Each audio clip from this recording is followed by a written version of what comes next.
बिस्मिल्लाहिर्रहमानिर्रहीम। अस्सलामु अलैकुम वरहमतुल्लाहि वबरकातुहू। नॉलेज विद स्कॉलर्स के साथ आपका मेज़बान अल्लामा मोहम्मद बिलाल अदरीस जामी अल्लाह के फ़ज़ल और करम से एक मरतबा फिर आप सबकी खिदमत में हाज़िर है। जैसा कि कल चैनल की तारफ़ी वीडियो में बताया गया था कि इस चैनल पर इंशाअल्लाह इल्मी मौज़ूआत के हवाला से गाहे बगाहे गुफ्तगू होती रहेगी, दीनी मौज़ूआत के हवाला से। तो आज इसी सिलसिले का अल्लाह के फ़ज़ल और करम से और उसकी तौफ़ीक़ से आगाज़ किया जा रहा है। तो हमारा जो सबसे पहला टॉपिक है इस इल्मी सिलसिले का वो है बेसिक फ़ंडामेंटल ऑफ इस्लाम। इस्लाम के जो बुनियादी अकायद हैं उनके हवाला से गुफ्तगू की जाएगी। तो हमारे बुनियादी अकायद में सबसे पहला अकीदा अकीदा तौहीद है। और हम बचपन में अपनी क्लासों में पढ़ते आ रहे हैं या बच्चों को सिखाते आ रहे हैं अल्लाह एक है, अल्लाह एक है। और अब अल्लाह तबारक व तआला को वाहिद और यकता कैसे माना जाए, इस हवाला से थोड़ी वजाहत करने की कोशिश करूँगा।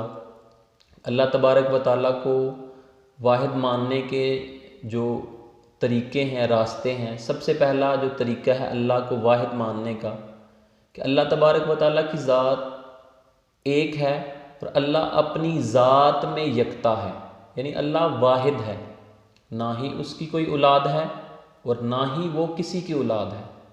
अल्लाह ने कुरान मजीद में सूरह इखलास में इरशाद फरमाया, कुल हु अल्लाहु अहद, ए महबूब सरवर दो आलम कह दीजिए अल्लाह एक है।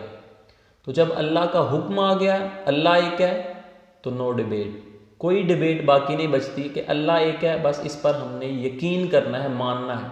और ये ईमान बिल गायब है। और ये ईमान है कि अल्लाह तबारक व तआला को क्या है, बिन देखे हमने माना है और एक माना है।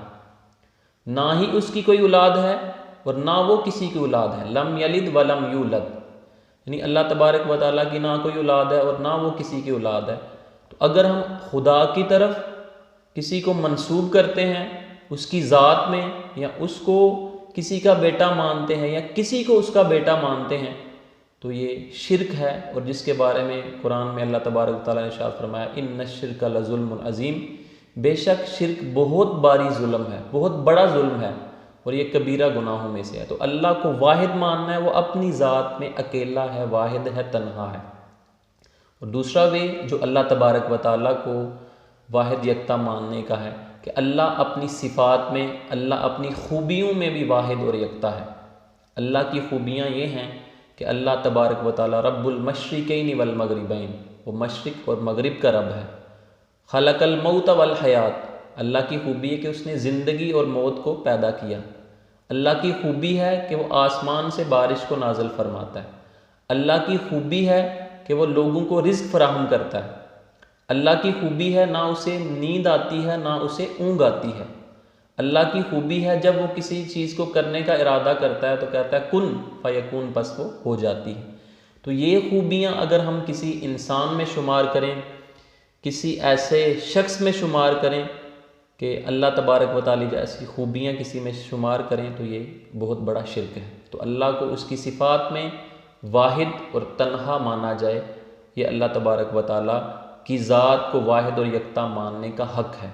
यानी अल्लाह को सिफ़ात में भी वाहिद और यकता मानना जाए। और तीसरा वे जो तीसरा पहलू है कि सिफ़ात के तकाज़ों में अल्लाह तबारक व तआला की जो सिफ़ात हैं ला तदाद हैं और जिनका कोई शुमार नहीं है। और अल्लाह तबारक व तआला ने हमें इतनी नेमतें दी हैं कि हम उनको गिनना चाहें, शुमार में लाना चाहें तो हम उनको गिन नहीं सकते। तो अल्लाह फरमाता है कि अगर तुम मेरी नेमतों को शुमार करना चाहो तो तुम गिन नहीं सकते। तो अल्लाह की ये जितनी खूबियाँ हैं, अल्लाह ने जितनी हमें नेमतें दी हैं, ये सारी नेमतें हमसे ये डिमांड कर रही हैं, तकाज़ा कर रही हैं कि हम अपनी जबीनों को सिर्फ़ और सिर्फ उस वाहिदहु ला शरीक की ज़ात के सामने हम झुकाएं, सिर्फ़ और सिर्फ उसी की इबादत करें।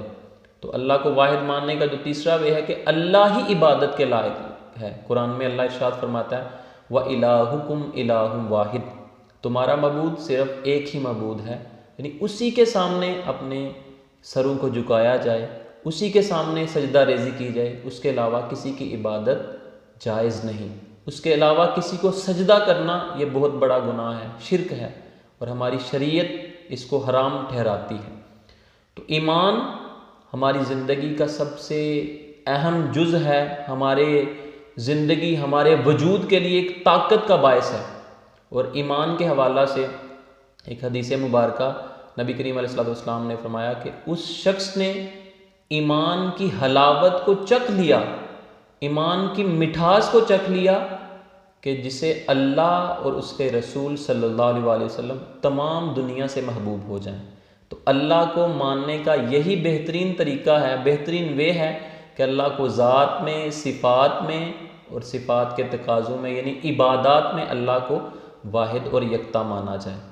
और ईमान के हवाला से अल्लाह के नबी अलैहिस्सलाम की हदीस मुबारक है कि बंदा मोमन ईमान के बाद कुफर की तरफ जाना इसी तरह नापसंद करता है जिस तरह वो आग में जाने को नापसंद करता है, कि आग उसके जिस्म को राख कर देगी, जला देगी।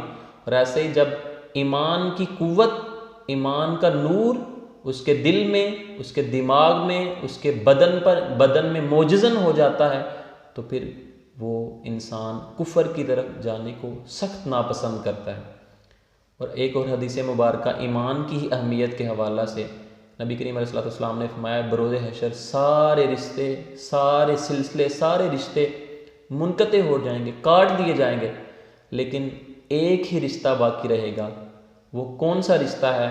वो ला इलाहा इल्लल्लाहु मुहम्मदुर रसूलुल्लाह सल्लल्लाहु अलैहि वसल्लम का रिश्ता है, और वो तौहीद का रिश्ता है।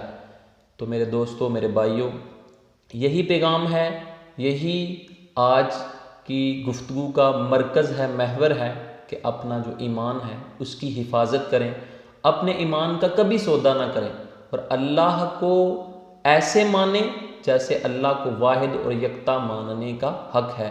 अल्लाह तबारक व तआला से दुआ है कि अल्लाह तबारक व तआला हमें सही मानों में अपने ईमान की हिफाजत करने की तौफ़ीक़ अता फ़रमाए और हमें अपने अक़ायद को समझने की तौफ़ीक़ अता फ़रमाए। तौहीद की अमानत है सीनों में हमारे, तौहीद की अमानत है सीनों में हमारे, आसान नहीं है मिटाना नामो निशान हमारा। वस्सलामु अलैकुम वरहमतुल्लाहि वबरकातुहू।